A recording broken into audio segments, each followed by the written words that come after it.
If you can better understand what exactly trading is, what it's really about at its core, you can be better.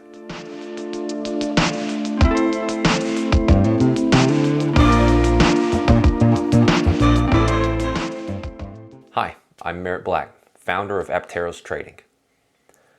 One thing that's really important is going from perhaps some idealized version of what trading is all about to the reality, and getting that in your head so that you have less struggles and can see things more clearly. You know, it's mental framework week in our NADRO methodology course. And so it's on my mind, it's on all our students' mind. And so I'd like to deliver some of this to you at home. So, you know, an idealized version of trading, I think we all think about, look at how much money you can make in a short period of time. You know, look at the markets and how much fun Davey day traders having, or whatever the case may be that drew you into trading. Or look at what your buddy on the golf course made last week. There's a lot of things that can draw you in, and what you might think trading is about ultimately is, if I'm going to be good at trading, I can predict what's going to happen next. I think that's where a lot of people land on what it's really about. Because think about it, like, okay, I want to make money in stocks, or I want to make money in, you know, trading the E-mini S&P futures. How do I do that? Oh, I need to be able to tell if it's going to go up or if it's going to go down. And so I need to be able to predict what's going to happen next and do that type of thing.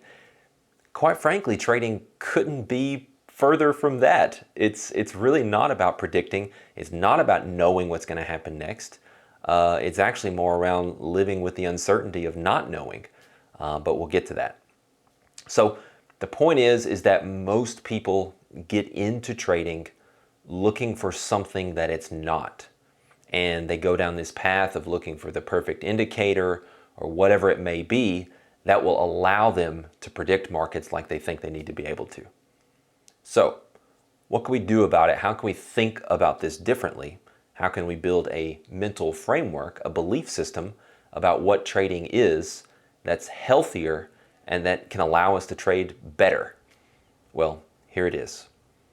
The truth about trading, what it really is. Ultimately, no matter how you slice and dice it, it comes down to math. It comes down to a simple formula, which is an expectancy formula. You know, if you have edge, if you use the word edge, really what that means is you have positive expectancy. And there's a formula for it. And it's really, it's like three things that comprise it, even though if you look at the full formula, you might think there's more components to it. But really, it's about, on one side, how often are you right? Right? When you put a bet down, when you put a trade on, what's your win percent? How often are you correct? And on the other side of the equation, it's all about how much do you make on average when you are right versus how much do you lose on average when you're wrong. You put those pieces together, you've got everything you need to understand if you have an edge, what your edge is, if it's negative, if you don't. As you structure a trading methodology or borrow one from us, whatever the case may be, you start to put together stats on it, you study it, and you can see what that edge looks like, both theoretically and in practice.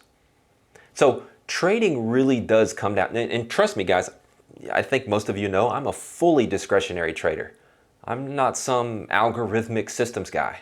I'm a discretionary, click the button, hit the hotkey, when it works for me, trader.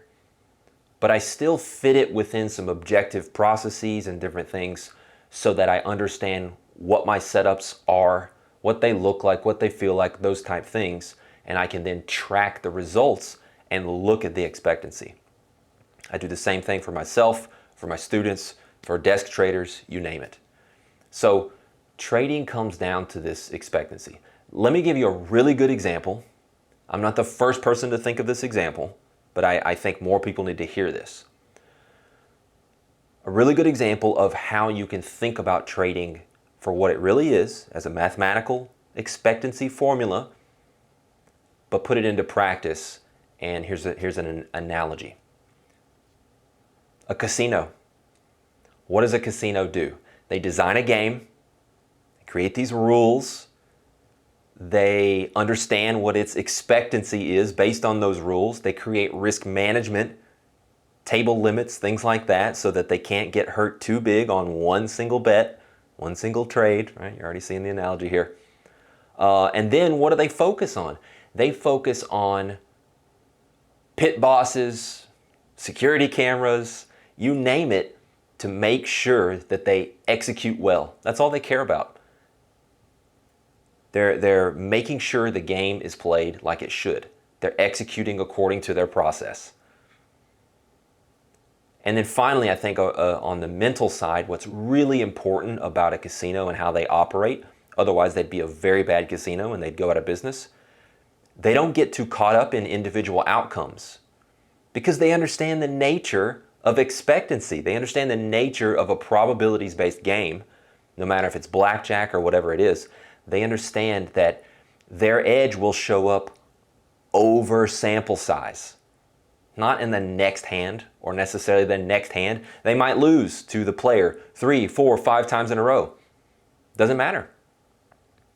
They understand that sample size matters for what they're doing. Therefore, they don't get too caught up in the outcome of the next hand. They focus on executing well and staying consistent. Hopefully you guys are already making connections here to trading, because what do we do as traders? We need to design a system with positive expectancy. We need to set risk parameters and make sure that works. And then we need to go focus on executing well, being consistent with the approach and applying the risk and executing where it needs to be.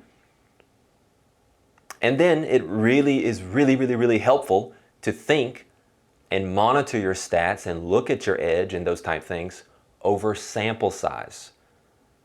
One of the biggest downfalls of most traders is that they simply get too emotionally invested in the outcome of the next trade.